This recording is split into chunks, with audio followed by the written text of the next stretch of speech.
Welcome to my channel Sci-Fi Love Story. Thanks for watching. Please like and subscribe. The chains around Rowan Cross's wrists vibrated softly, like they sensed the fear in his pulse. He had grown used to 3 months of captivity, 3 months in a place that wasn't his world. The air was recycled, sharp with antiseptic and faintly metallic. Gravity felt a little too heavy. Light felt wrong. And now his chains pulsed, tightening whenever his heart raced. 2 guards flanked him as he walked across the throne room. Their armor clicked with each step, perfectly synchronized.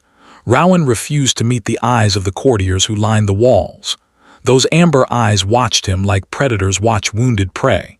Instead, he focused on the obsidian tiles beneath his feet, inlaid with a glowing mineral that pulsed almost in rhythm with his heartbeat. Or maybe it was the other way around. He wasn't sure anymore. The throne room stretched impossibly long. Its sheer size was meant to intimidate anyone walking toward the throne. Above him, 3 suns cast overlapping shadows through the crystalline ceiling. Rowan had read about long throne rooms on Earth. They were meant to humble visitors. He wondered if the same effect worked on aliens. Queen Vendra sat on her throne, still as stone, yet somehow radiating danger. Her ceremonial armor gleamed like black glass, her golden hair braided with threads that glittered like stars.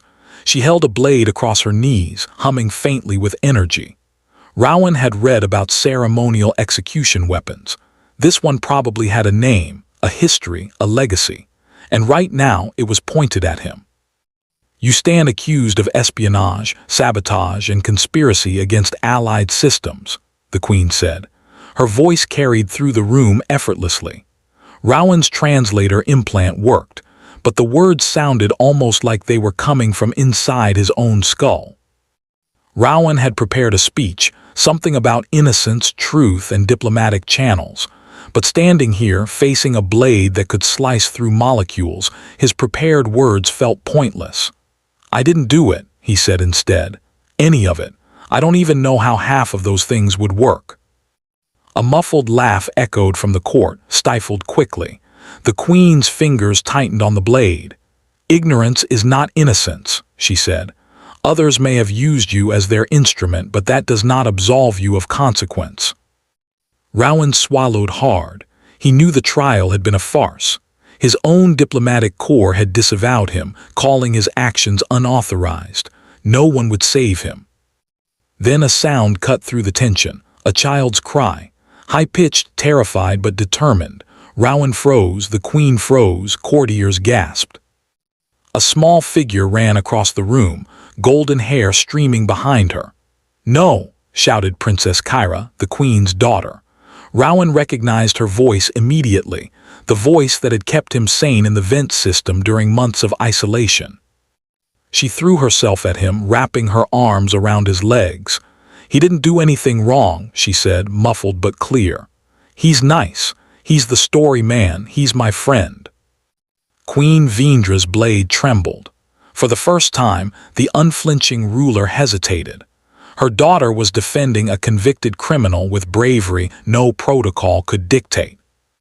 "Kyra," she said softly, almost in disbelief, "step away from the prisoner."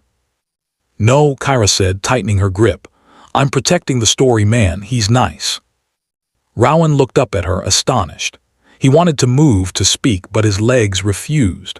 The chains around his wrists pulsed angrily.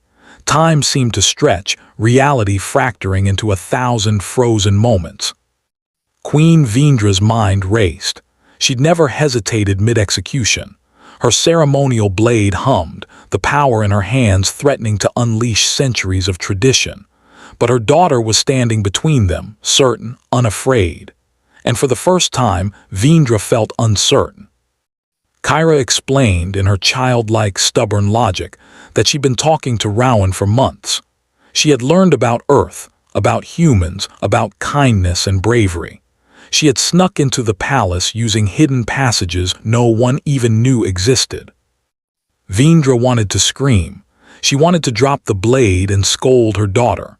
She wanted to execute Rowan on the spot for daring to touch her child's trust, but she could not. "You understand this is dangerous?" Vendra asked. "He wouldn't hurt me," Kyra said. "He's nice. You can't know from just talking through a vent, I know." Rowan's chest rose and fell with relief. The chains loosened slightly. The queen lowered her blade, though she did not sheath it. For the first time, a crack appeared in her marble-like composure. Rowan spoke softly to Kyra, explaining he never meant harm. He had only wanted conversation, company, and human connection. Loneliness had been his crime, not malice. Kyra reassured him with small words of encouragement, showing a child's innocence and remarkable understanding. Vendra's eyes softened. For the first time, she looked at Rowan as more than a criminal. She saw the human capacity for empathy, the spark of connection that transcended species. She realized her daughter had uncovered the truth, hidden in a vent, shielded by curiosity and courage. The court exhaled collectively. Protocol, tradition, and centuries of practice had bent, but not broken, because of a child's bravery. Vendra stepped back, considering. "This changes nothing legally," she said, though even she knew it was a lie. The detention wing was now being reviewed. Security was being reassessed. The investigation into Rowan's conviction would continue, but now hope glimmered in a place previously ruled by fear.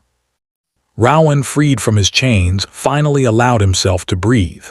For the first time in months, he could see sunlight, or at least starlight, streaming through the crystalline ceilings. The palace, once a cage, now felt like a place of potential. Kyra smiled at him, her ears slightly flushed, and whispered, "We'll talk about Earth tomorrow." Rowan smiled back, exhausted but alive. For now, the blade was down. For now, humanity had shone in a galaxy that did not always understand it. As the queen left, Rowan realized the full weight of the day. He had survived execution, uncovered hidden corruption, and found an unlikely friend in the daughter of a queen. Tomorrow would bring answers, danger, and the possibility of rebuilding trust between worlds. For now, he lay down in a proper bed for the first time in months, letting exhaustion overtake fear. Somewhere in the palace, hidden passages hummed quietly, a reminder of the child's courage and the extraordinary resilience of human connection. The next morning, sunlight, or what passed for sunlight in the star system, filtered through the high windows of the palace. Rowan Cross woke slowly, muscles stiff from months of cramped confinement.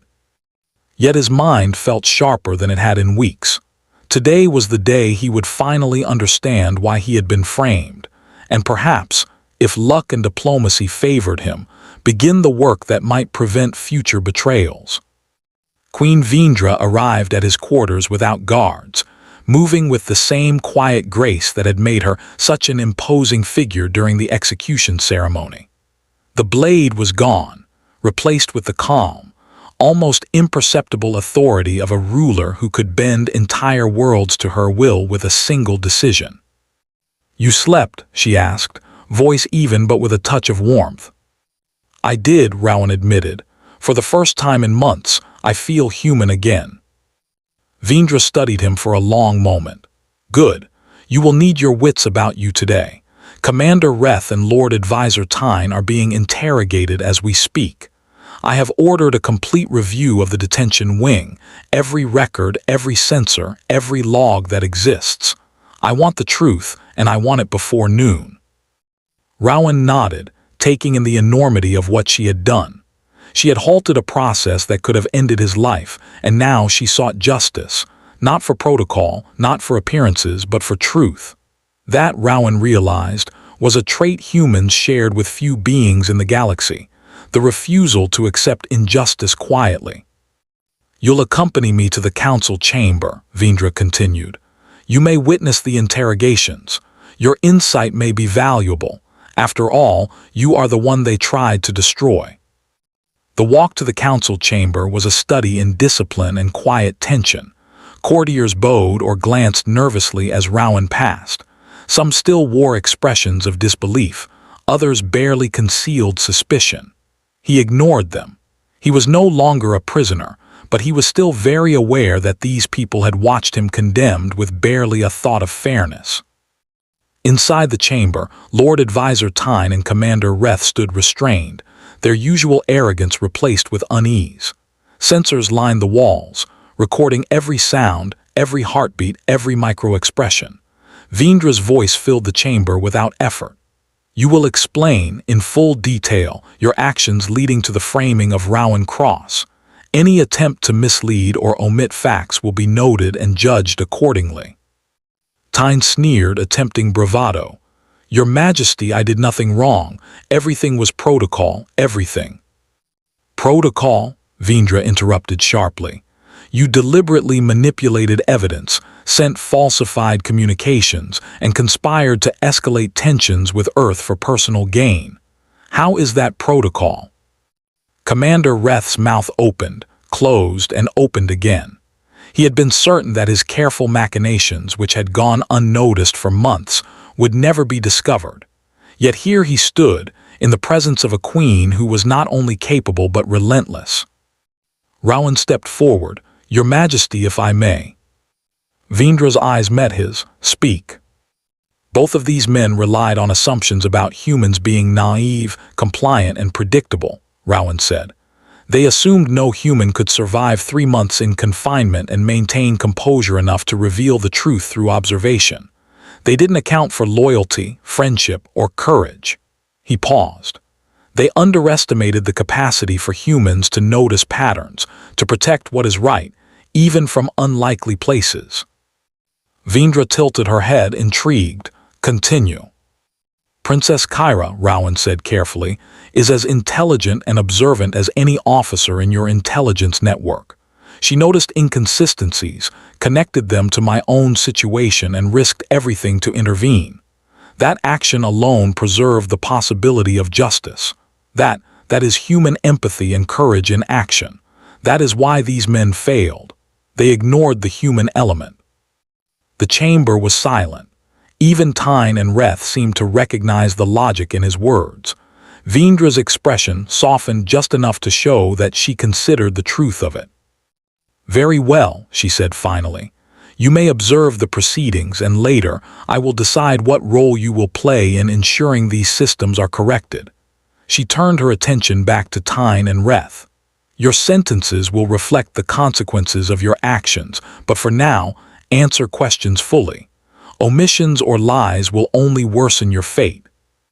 As the interrogations continued, Rowan realized just how deep the conspiracy ran. Tyne had colluded with several minor officials to create a false chain of evidence, planting communications and falsifying logs.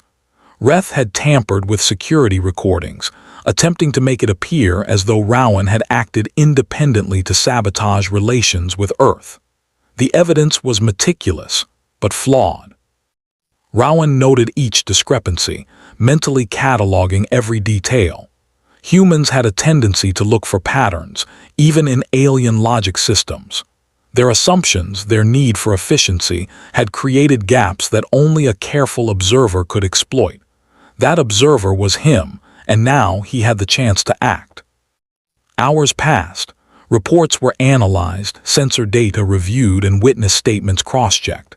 At last, Vendra addressed the chamber. The evidence is clear. Rowan Cross was innocent of all charges. He was a convenient scapegoat, and the actions of certain officials nearly caused interstellar conflict. Tyne's face paled. Reth's jaw tightened. Their arrogance had been their undoing. Vendra's next words carried the weight of an entire empire. You will be stripped of your positions and confined while the court determines appropriate penalties for your misconduct. Rowan exhaled quietly. Relief coursed through him, but he did not smile immediately. Justice had been served, but the cost had been high. 3 months of imprisonment, almost facing execution, and the realization that power could corrupt even the most trusted systems. Vendra approached him after the council dispersed. Rowan Cross, she said, you have witnessed firsthand the fragility of justice in any system, no matter how advanced or seemingly fair. What do you propose we do to prevent this from happening again? Rowan thought carefully. Transparency, independent review, and trust in individuals who are willing to risk themselves for the truth. You have one such individual already, Princess Kyra. And if you allow it, I would like to help establish protocols between humans and your systems that respect both law and morality." Vendra's amber eyes regarded him with a mixture of caution and curiosity. "You propose to help rebuild trust between species?" "Yes," Rowan said firmly. "Because humanity, our empathy, our courage, our willingness to connect, can strengthen alliances, not weaken them. We don't just react to fear or threat. We value lives, stories, and relationships. That can be powerful in a galaxy ruled by suspicion." The Queen's expression softened. "Very well. I will appoint you as official ambassador to Earth and as an advisor for interstellar protocols. You will have full access to diplomatic channels, and your insights will inform future procedures." Rowan blinked, astonished. The words were real and they carried the promise of purpose. He had survived not by cunning alone, but by demonstrating humanity, by showing empathy, integrity, and courage. That, he realized, was the true power humans brought to the stars. Later, he walked with Princess Kyra through the palace gardens. 3 moons hung low in the sky, casting silver light over exotic plants that shimmered faintly. Kyra chattered excitedly, asking about Earth, dogs, oceans, clouds, and rainstorms. Rowan answered patiently, explaining things she had never imagined and laughing at her clever observations. "You really think humans are nice?" she asked, suddenly serious. "I do," Rowan said. "Some of us are very nice. Some of us are stubborn and brave, and some care about others more than themselves. You've seen that firsthand, haven't you?" Kyra nodded, thoughtful. "And you're one of them, that's why I helped you." Rowan knelt beside her. "You helped too. You risked everything. That makes you brave. And bravery can change the course of history." She smiled. "Maybe one day I can visit Earth." "Maybe," Rowan said, smiling back. "And when you do, I'll show you oceans, mountains, and forests.